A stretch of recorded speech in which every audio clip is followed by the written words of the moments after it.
Good morning, everybody, and welcome to our Ferncast webinar. Today with the topic On Air Anywhere, Call, Record, Go Live. This webinar will be held from different locations in Germany, all probably going very soon in the 30 degrees Celsius area, so pretty warm. I hope I can say still good morning. So it looks, when I look to the people joining, mostly more in the European time zone. As far as I can see, I'm very glad. I see very well-known names. I see also a few new names, which is a great combination, of course, for this webinar. We do this webinar in collaboration with SessionLinkPro, and that brings me also to the, I think, next slide, introducing to you the speakers. Yeah, and let me start with our guest speaker, Tim Proegler, the CEO and founder of SessionLinkPro. I'm extremely happy and proud that we have him. I mean, he's a very well-known person in the area of audio studio communication, and so he is on board today as a guest speaker for SessionLinkPro, his newest features, and giving us a good background about the possibilities to use SessionLinkPro. That's really cool. We have Tobias Dornbusch, our product expert at Ferncast, for all things around the Extreme product. He will do a good introduction on that side. And we have Dr. Bernd Geiser, our senior audio engineer at Ferncast, and he will focus more on the in-depth implementation of SessionLinkPro within the Extreme platform. And that's actually also our composition today of the webinar, Ferncast and Extreme Introduction. Actually, after that, we will do something which is very well known within the webinars of Ferncast. We will do a question where you can win a Ferncast t-shirt. Then we will have Tim with the SessionLinkPro products and benefits. Then Bernd will follow as the third part about SessionLinkPro integration within Extreme. And of course, we will be ready for your questions and answer them. Feel also free to insert them in the chat anytime, any questions, and we will be there for you. So let's start. And I would like to give the word over to Tobias for the introduction and Extreme software overview. Tobias, it's your part. Thank you very much, Detlef, for the introduction and talking about the agenda and so on. Yes, so I will start things off talking a little bit about our company, Ferncast, who we are, for those of you who are maybe not familiar with us yet, especially if you came from the SessionLinkPro side of things, and also introducing very quickly overview of our software solution Extreme, which will give you the basics to understand what especially Bernd will show at the end as part of the integration. So, Ferncast, we define ourselves as an audio logistics company, with which we mean that we offer solutions and consulting for any kind of audio encoding, transport, any situation where audio needs to go from A to B, maybe also to C, D, E, F, G, and so on. We offer solutions for this. And at the core of this is this solution we call Extreme, which is a software actually, which can be installed on just about any kind of hardware. We see some examples of the platforms you can use, but those are, just examples. So, but as you can see, it goes from as small as a Raspberry Pi, which for those not familiar is like a super mini PC with like an inbuilt, very specific kind of motherboard, to, of course, server hardware with multiple rack units if you're like a major broadcaster that has to manage like hundreds of streams or calls, whatever the case may be. And also in virtualized environments, including Docker containers and so on. And of course, this also means in the cloud. So no matter how you want to do or how you can do your auto transport, we can help you get set up for this. And the core idea behind Extreme, as I just talked about, we support all these various different kinds of audio transport use cases, is that it's a modular matrix, an audio matrix is how we like to look at it, which means that we support nearly any kind of input or output format. So, of course, naturally, you can use very classic analog or digital inputs, or AES-67 if you're familiar with those sorts of audio over IP formats and so on. But you can also do much more, let's say, unique things, like, for instance, taking an existing DAB ensemble from the air, demux it, and then use the individual programs as inputs for a different kind of output, for example, like web streams and so on. Since it's a software solution, and as I said, available on or possible to be deployed on any kind of hardware, it's basically infinitely scalable. We have some use cases with major broadcasters who run like 700 streams on a single system. And this also means it's not just scalable, vertically, but also horizontally, with which we mean you can actually handle multiple use cases on the same system. This is also going to be something that will be relevant for the specific use case we talk about today. And the scalability also means often a cost reduction compared to classic hardware, codec hardware. And software as a service, of course, is also supported, which means there's a very low cost entry possible. Right. Here we see a few more specific examples of the use cases we handle or we can handle. So, of course, contribution communication. This is, of course, what we're specifically talking about today, connecting two or sometimes more endpoints with each other for a communication, bidirectional communication. We handle streaming, that is to say, radio streaming, online streaming, studio transmitter linking, which is, of course, delivering things to, for example, an FM transmitter for broadcast. We have our own loudness control that we have developed called Next Generation Loudness Control, NGLC, which we offer, transcoding, obviously, and demux. I mentioned how we can demux existing DAB, FM, or DVB signals and then use this as input. The same way we can also mux, for example, a DVB MPEG-TS. We support podcasting, so there's an entire workflow for turning your files and your metadata into ready-made podcasting files. And we also handle a security use case for like secure audio recording, especially. And since we do handle so many broad range of applications, we also have a variety of customers. Here's just some examples. As you can tell, many larger broadcasters, especially in Europe, but also in Australia, as you can see, trust us with various use cases. But even sports clubs, for example, FSV Mainz 05, which is a German football club who do their fan radio with our solution. And even the German police for the security use cases that I mentioned. And by the same token that we have many diverse customers, we also have a diverse range of partners that we work together with. SessionLinkPro, of course, is one of the newest ones. We're going to obviously talk a little bit more about that in a moment, but also just so you're aware, other like audio technology or technology companies in general, like Fraunhofer, Dolby, and so on, we're working with. Also, Timeo, creators of Stereo Tool, which we actually had a short series of webinars before this actually about, are all customers that we have solutions included in our, technologies from them included in our solution.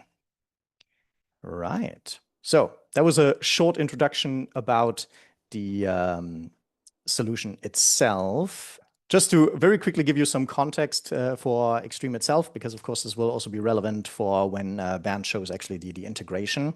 So what you're seeing right now is the interface of Xstream, specifically the so-called pipes menu. Now, you might be asking yourself, okay, what are pipes and what are these colorful circles that I'm seeing here?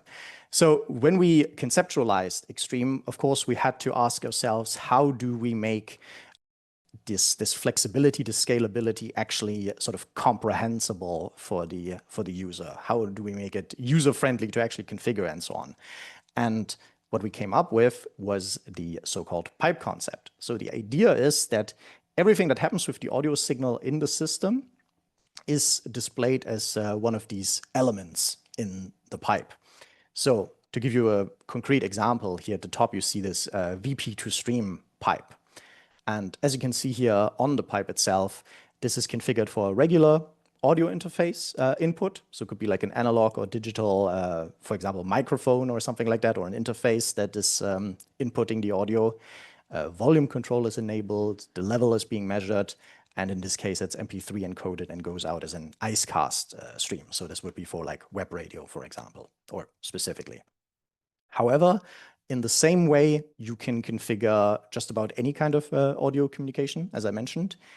As we can see here in this menu for setting up a new pipe, you have, of course, the collection of various sources, audio processing, obviously everything else that you could do with the audio signal, then the encoders, obviously, and then finally the sinks, which are the destinations or outputs, as the case may be.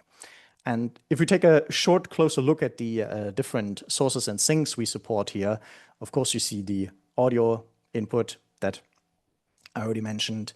Audio over IP is like AS67, Ravenna, Livewire, Dante, all these sorts of formats. Demux, as I mentioned, you can take an existing muxed signal, demux it, and then use individual programs as input. File, of course, when you have a recording, and so on, and so on. And on the sync side, obviously, this is mostly mirrored, but you have some specific formats or setups as well, like the DVB for MPEG-TX, transport, HLS and Dash, Icecast, RTMP for the web streaming, and so on. And as you can see, both on the source and the sync end, of course, we also support WebRTC, which is going to be relevant here today as well, obviously, as SessionLinkPro is also a WebRTC communication. And the important takeaway here is specifically for this webinar is that once the call is set up or the communication is set up, you can do any sort of routing that you might want to do, which also, of course, applies to communication you do with SessionLinkPro integration.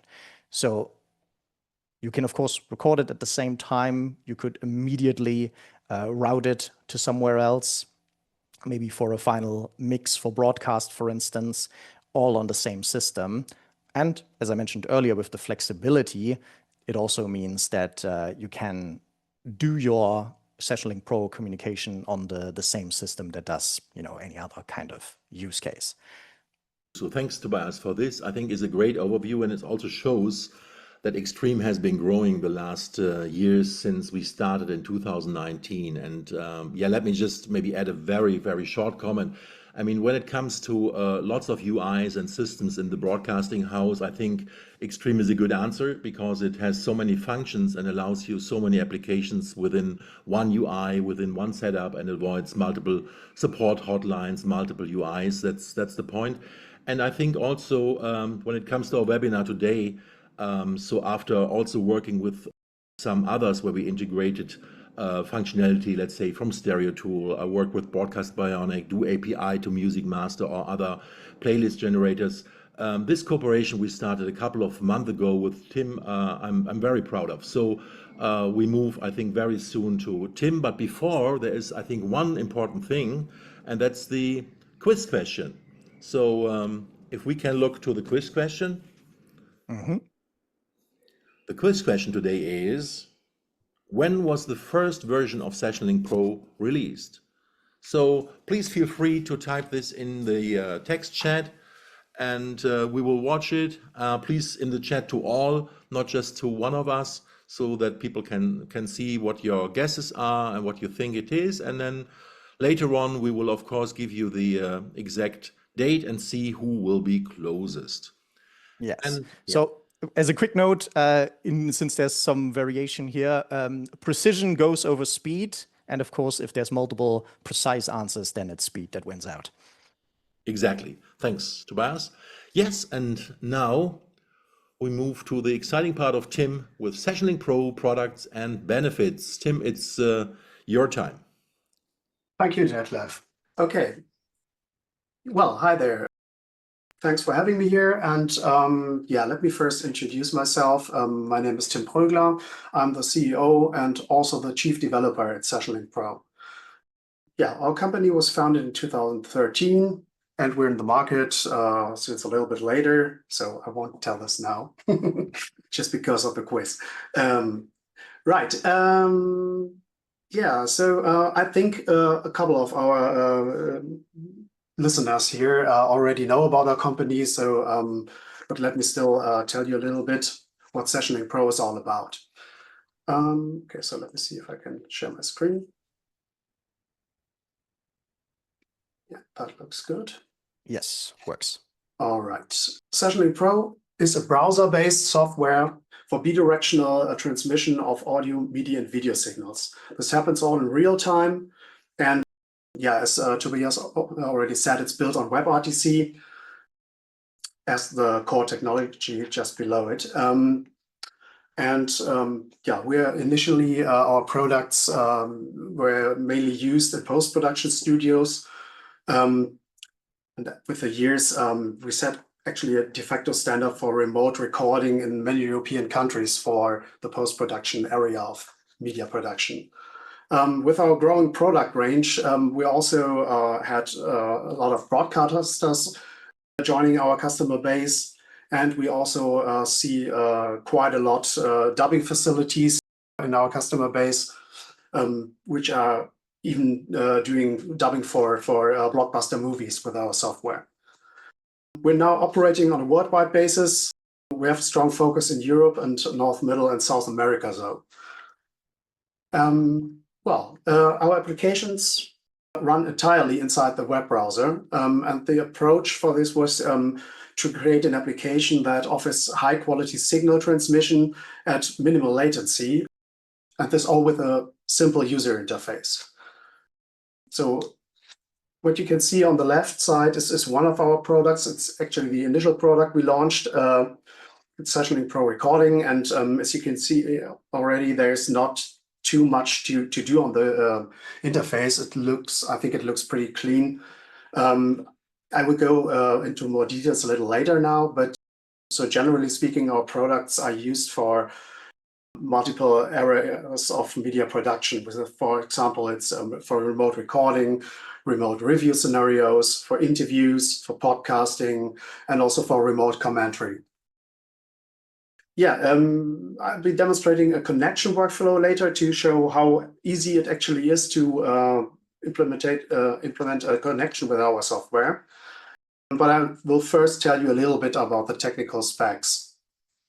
So no worries, I won't go into deep this, but just an overview. As I said, we offer high quality media transmission. So for audio, we're mainly using the Opus codec, but we also offer linear PCM in 16 bits, and this is all at full band audio, sampled at 48 kilohertz.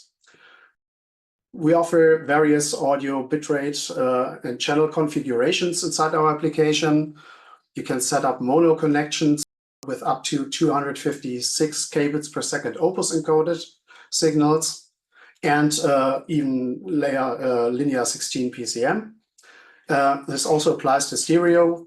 So this is the newest update, offers also stereo connections in linear PCM 16-bit, and the Opus encoded range goes up to 510 kilobits per second. The configurations for the incoming and outgoing signals can be configured differently. So it's independent. You can have different settings for the incoming or the outgoing signal. For example, you want to have a quite high quality signal from the guest speaker, which might be a voice talent or the interviewee, but you don't need to necessarily to send a high quality signal from your side to the other participant. Yeah, regarding video, most of our products also offer video streaming. This is also bidirectional, if you like, for most products. We're currently using the VP8 codec, which is still one of the default codecs to WebRTC. This offers pretty high video quality at a very, very low coding latency. And this is important for real-time streaming. Here also we have various bitrates and resolutions to select from. And this goes up to 5 megabits per second at a full HD resolution. In addition, we also offer transmission of MIDI data. This can be, it's the full protocol, including sysx, which can, for example, be used for sending MIDI timecode signals, or also remote controller protocols would be a good option to send down the line. Yeah, and this all happens at very low transmission latencies. We typically see around 100 milliseconds. It might go up a little bit in less optimal network conditions. This is the values are for one-way connection. So if you have a round trip, then it would be around 200 to maybe up to 400. But we rarely see more than this. Yeah, the prerequisites for using our software. Since it works in the browser, you will surely need a computer for this. It can run either Windows or Mac OS. We are compatible way downward, and it starts with Windows XP and also OS X 10.6. Linux is also supported to a certain extent. And on the mobile side, we offer our application on Android and also on iOS systems. Important for the mobile side is that you don't need an app to do this. It's all browser-based, even on the mobile devices. And it's running with a native browser on mobile. So you have Chrome for Android or Safari for iOS systems. So basically, there's no need to install anything. For example, if you interview someone, you just have to send the link for the connection. And you should have everything you need for this. Yeah, that brings me to the browsers. All our applications work with Chromium-based browsers. I think almost any we know, for example, it's Chromium itself, or the most known is, for example, is Google Chrome, Microsoft Edge, Opera is pretty well known, and also Brave is working, but it actually should work on any Chromium-based browser. Some of our applications also work with Firefox and with Safari. Depends a little bit.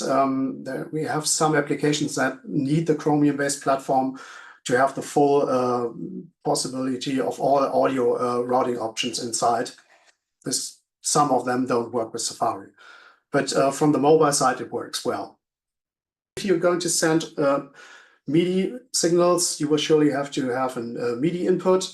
For audio, you need an audio interface. This can be either a real audio interface or a USB mic.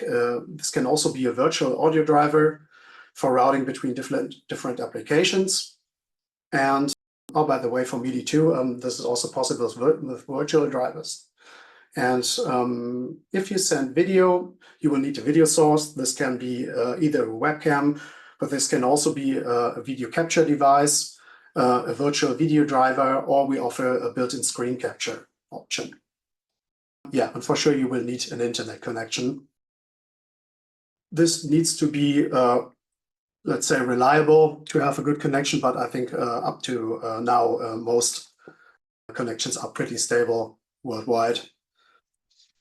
Yeah, so regarding the network environment requirements, we often asked about the bandwidth our products are using. So maybe just a quick overview.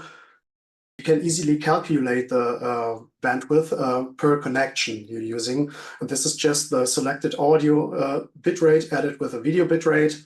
You need to add a little bit of headroom, but it's just a few percent more. And then you know if your line is capable of doing this. And we can work around almost any consumer-grade firewall without any whitelisting inside. This is actually a major advantage if you want to have a quick interview or similar applications for this, or also for voice talents. They don't need to know their router internals. Just connect and that's it. In a corporate network environment, there will be a little bit to set up. Our servers are all listening on port 443 TCP. That's the absolute minimum. So you will need to whitelist a route to our servers. We strongly recommend also opening UDP traffic to our servers, because this will give lower latencies and a minimized risk of packet loss. The connection itself is, according to WebRTC, it's usually first try to get a peer-to-peer connection.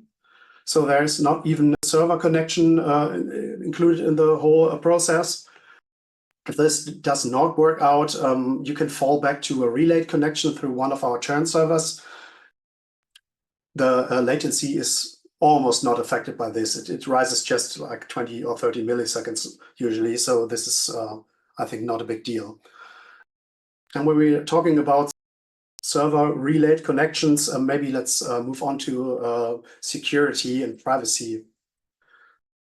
According to the requirements of the WebRTC standard, all our transmissions are end-to-end encrypted. So this even applies to connections which are routed via one of our servers. The server will not terminate end-to-end encryption. So you got a pretty secure path for your audio and video data. And it's encrypted. So website and signaling is encrypted using TLS at a minimum of 1.2, preference on 1.3. And all media streams like audio, video, and also the MIDI data is transmitted via DTLS encryption, which is built on top of the TLS standard. So yeah, I think we have a pretty secure environment from that. Not even we can listen in or record the streams running through our servers because the encryption is not terminated on the devices. Yeah, I mentioned before that we currently offer multiple products. So maybe let's just have a quick overview of this. So this was our first product. I also showed a screen for this. This is SessionLinkPro recording. It offers transmissions in studio quality in both directions, and it also includes a video add-on to have an additional video stream. This was our first product. It's mainly used in post-production studios for like recording commercial voiceovers or maybe also for documentaries.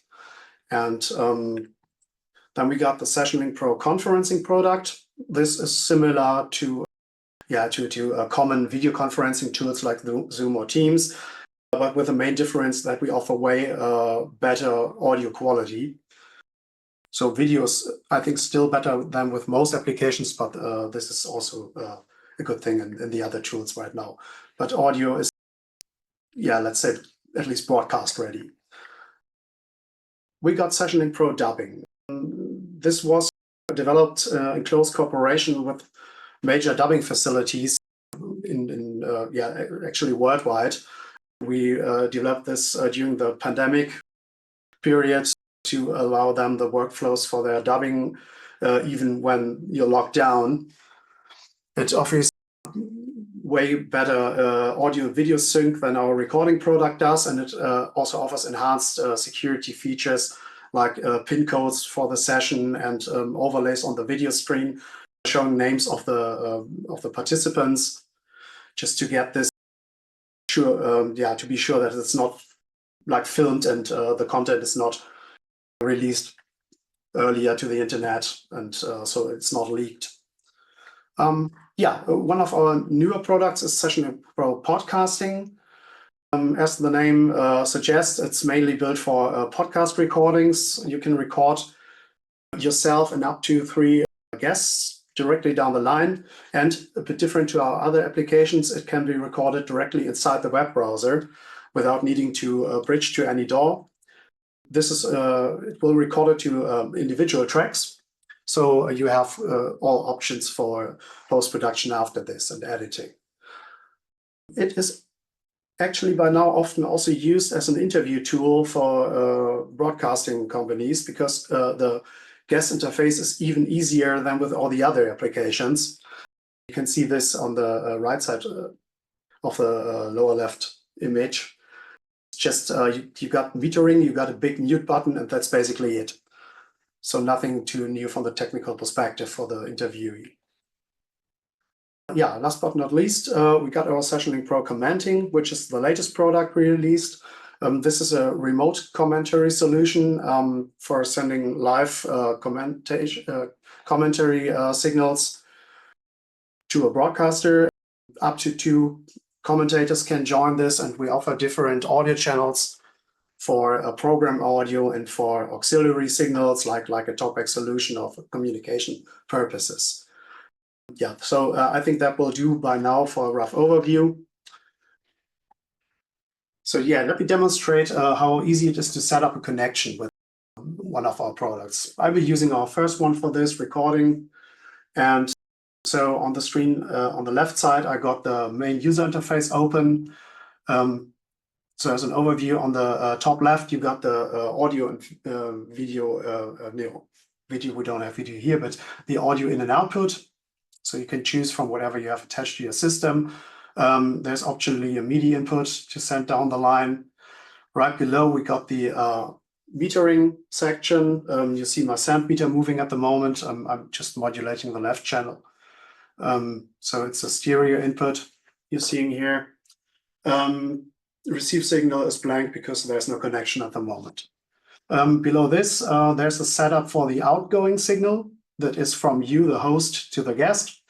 We're currently in mono mode. Let me maybe switch this to stereo and choose the highest encoding, which is PCM, linear PCM 60 bits. And I move on the right top box. This is the actual connection box. So here you will connect any participant. Below this is available connections with this sort of a waiting room for guests that already joined but are not connected. And now back to the bottom left. Here's the part where you can invite a participant. You click on it, you get a small menu for, you can first set up or preset the settings for the incoming signal. That is the signal from the guest to the host. Yeah, I will keep mono, but use PCM for this. And then you can send an invitation directly from the application. Just enter an email address or multiple addresses. Or you can copy the link to clipboard and paste it in whatever email application you prefer. I'll be doing this right now. And paste it in a second browser window, just for demonstration purposes. So this will now happen on the remote end usually. I allow access to my audio devices. And this is the initial screen on the guest side. You will need to have to enter your name, and well, otherwise you can choose your audio input and output. So for example, for interviews, this will usually be the right input because the devices often do not have multiple audio interfaces, and it will just use whatever the system standard is first as a suggestion. I enter my name, I push start, and this switches to the main view. And that's basically it for the guest. The guest does not need to do anything else at this moment. You now see back on the left side that the remote user is showing up in the available connections room. And to start the connection, you just drag and drop the user on one of the connection slots and push connect.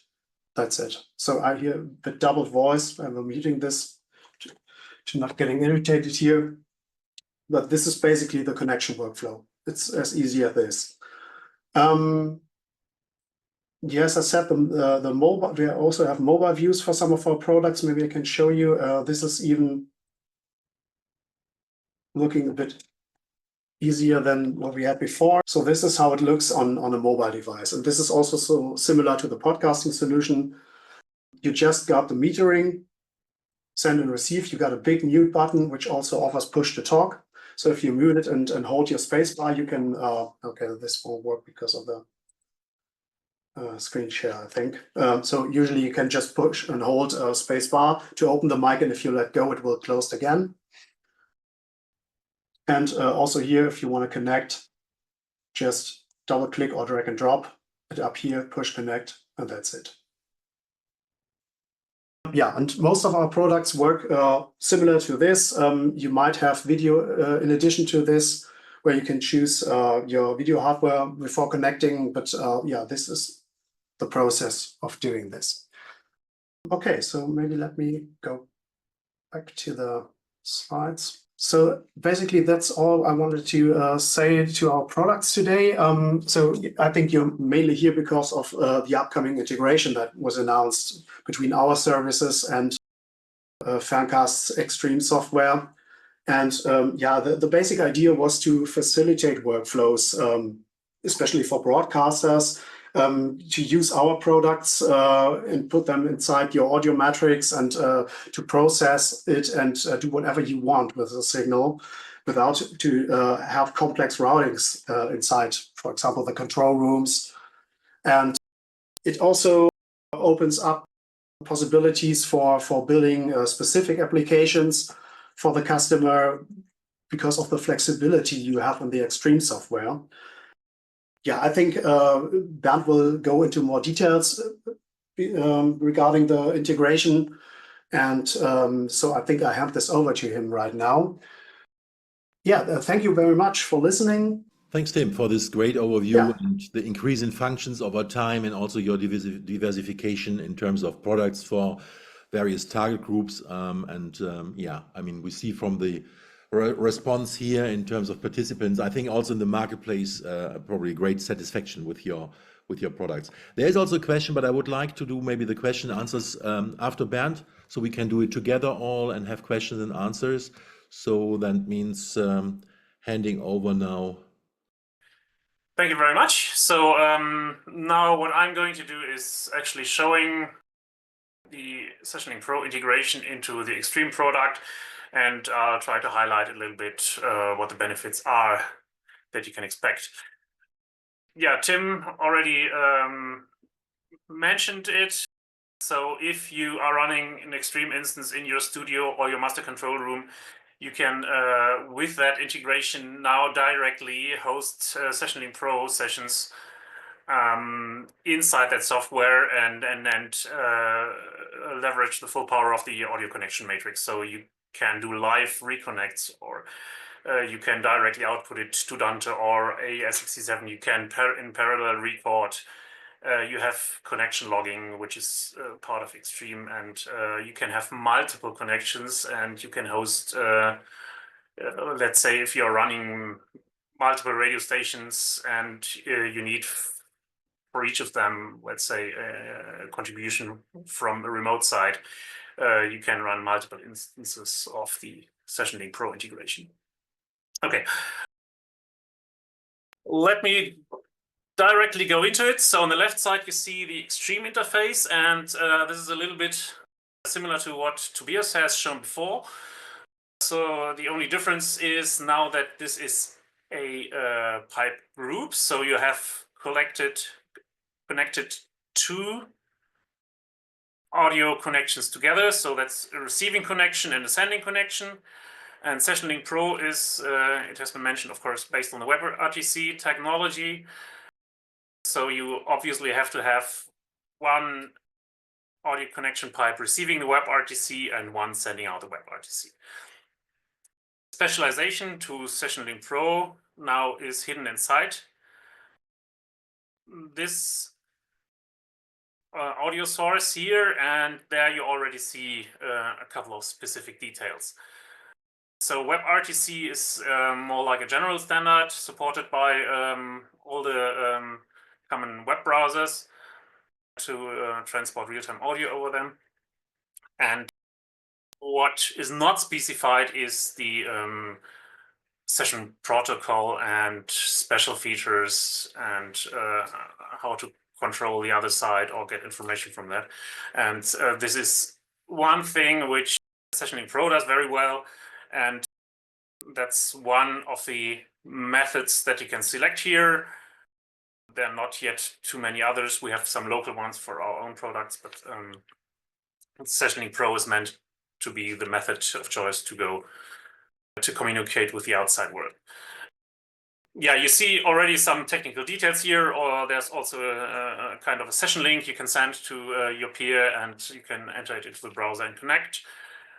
Set a welcome message, done server. You hold the guest out of the room and admit it at some point, and there's a guest status, so the guest is waiting.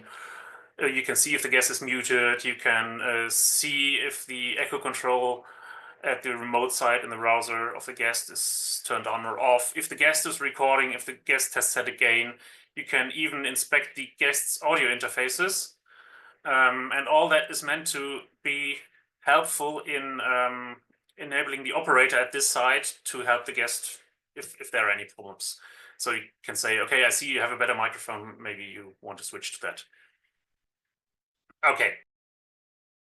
Now this is, as you see, obviously quite technical and low level, and then certainly not the way you want to operate it. I mean, you can do everything with this interface, but usually, even as an operator in a master control room, for example, you want to have something more convenient. At this point, our dashboard comes into play.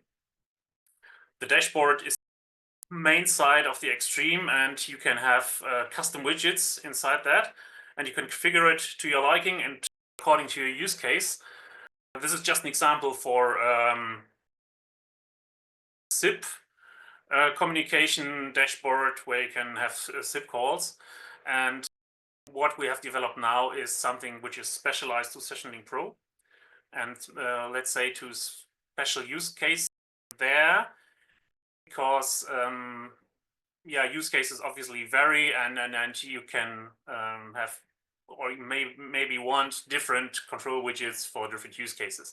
And the example we have here is commentary use case, which you see here. So on the Xstream side, you can select an event source. There will also be, it's at the moment it's a mock-up, but there will be a video support so that you can pass through an input video to the guest side, so that on SessionLinkPro side you can see the video. So select the video source and select where the audio comes from. And of course, the operator has its own audio. This operator audio is again a WebRTC connection, but this time into the Xstream. And this can be interconnected with the guest. So for a talkback situation, you can connect the operator audio temporarily to the guest and then switch back to the event audio. Yeah, in this example, we have two commentators, could be more, of the event. You can see some audio codec settings here and mute status. And you have for each of the commentators, I can switch here, client controls. Yeah, and this looks a little bit functionality-wise like host and that Tim has shown in his products. But now it's integrated in our software, and you can have multiple instances, obviously. So just to demonstrate a little bit, you can create a new session link. We also have a copy button here. It's copied, and let's say this is the remote end. Just paste it, and then you can, don't know, whatever. You can log into the SessionLinkPro. You can select your audio interface and then start transmitting, and you see everything is connected here. And yeah, I mute here, it's reflected over there, and can do the same for the second commentator, create a link.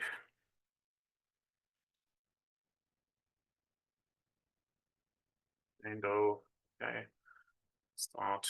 And this one is also on air, and the level of the second commentator is monitored. It should be the same because it's my microphone here.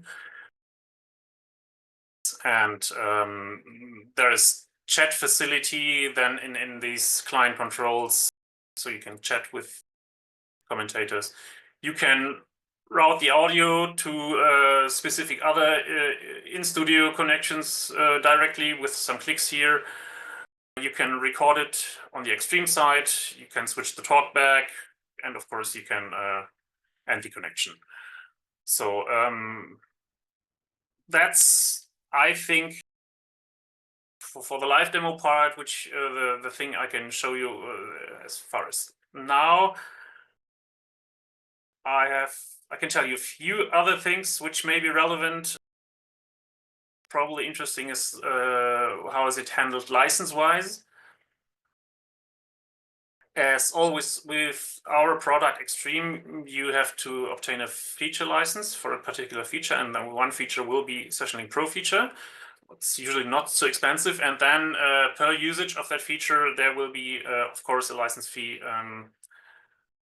for the SessionLinkPro usage, but you can obtain that from us, and it will be shipped with your Xstream license then, and you can use the instances as shipped then.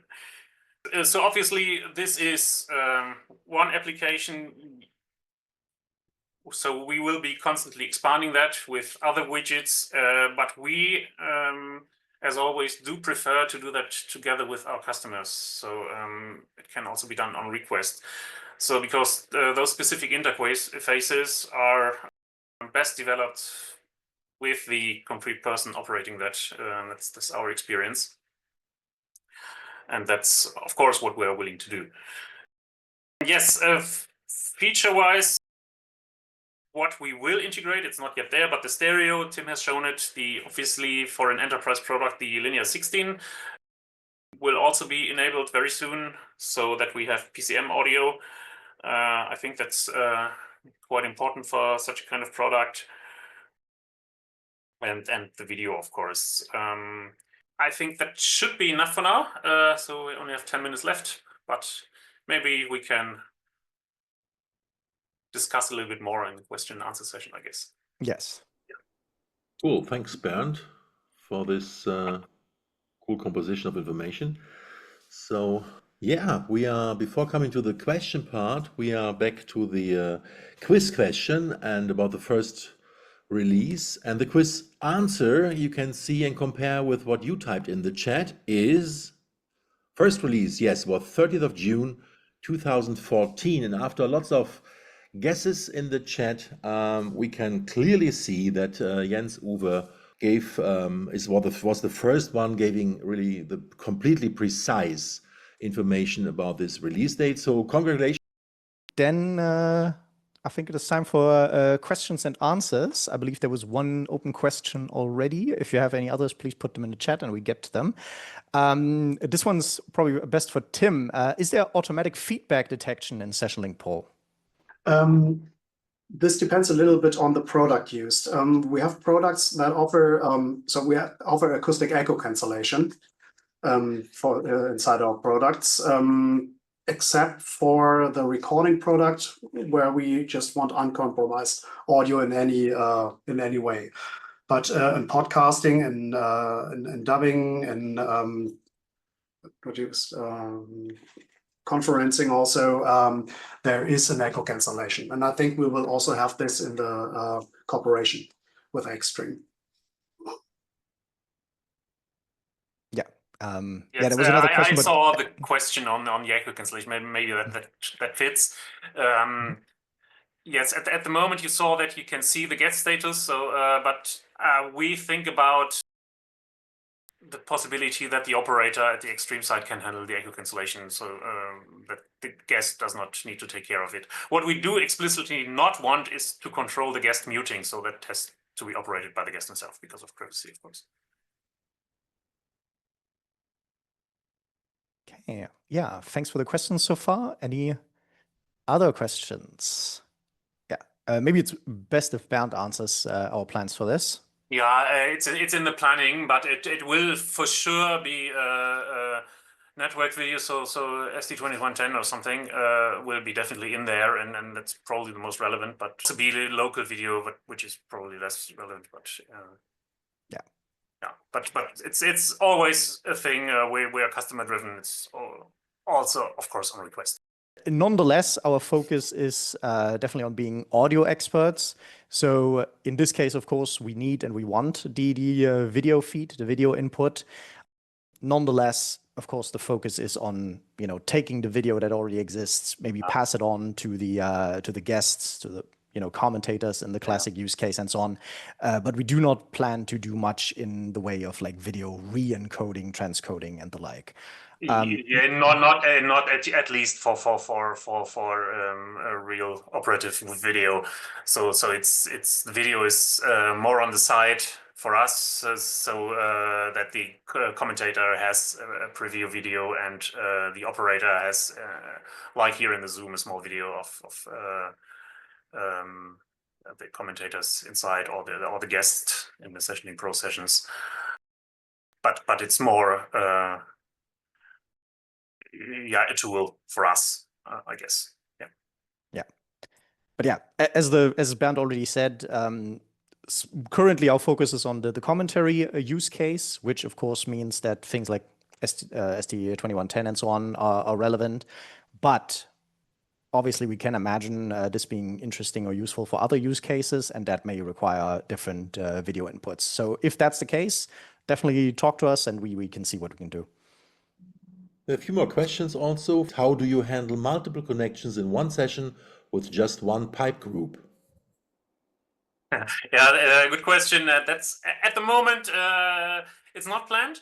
So one pipe group is for one connection that has the practical reason that the connection stays alive as long as that particular guest is there.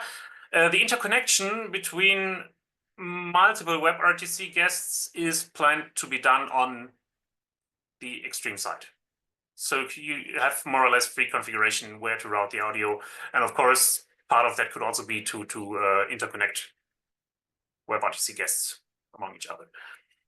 But yeah, that is not the case with the widget I have shown here, but for a more advanced use case, that could, of course, come. Yes, and yeah, see, maybe a quick note on this. So in the commentary, you kind of have to imagine two different scenarios as far as multiple clients is concerned.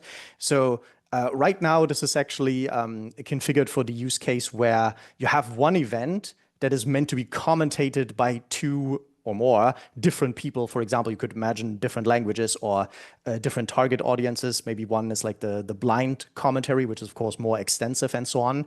But naturally, you would also imagine that eventually there could be where you have multiple commentators who are also meant to talk to each other as well to the same event. And that's also planned to be supported, but that's not the setup we just showed you. Yeah, and you can even have both commentators being in the same room, and they can communicate to each other acoustically, but they have individual WebRTC connections, or they are at two different sites. That's all different scenarios which need to be handled differently, I guess. Yeah. Right. Then we had one more question. Do both sender and receiver have to use aixtream and buy a license, or is the receiver also acceptable without the license? So as the client, you just need the SessionLinkPro access, exactly as Bernd showed it. The client wouldn't need any aixtream instance or access. Very much. Yeah, exactly. So only the session link is necessary. Right, and let me just chime in on this. This is true generally for SessionLinkPro connections. The host part of a connection needs a license. The guest never needs a license at all. It's just a link and you will need a browser. That's basically it.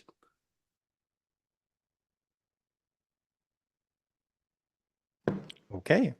Excellent. Almost a point landing, it seems like. Yeah, looks like. So that's great. So we have a contact page, I think, at the end, right? After this one? That's right.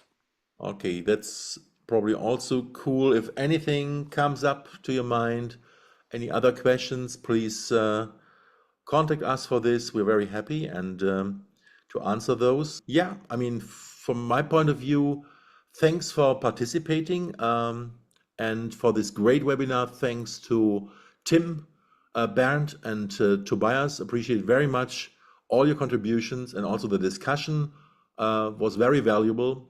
And all the best for you. See you soon. Bye-bye. Bye. Bye-bye.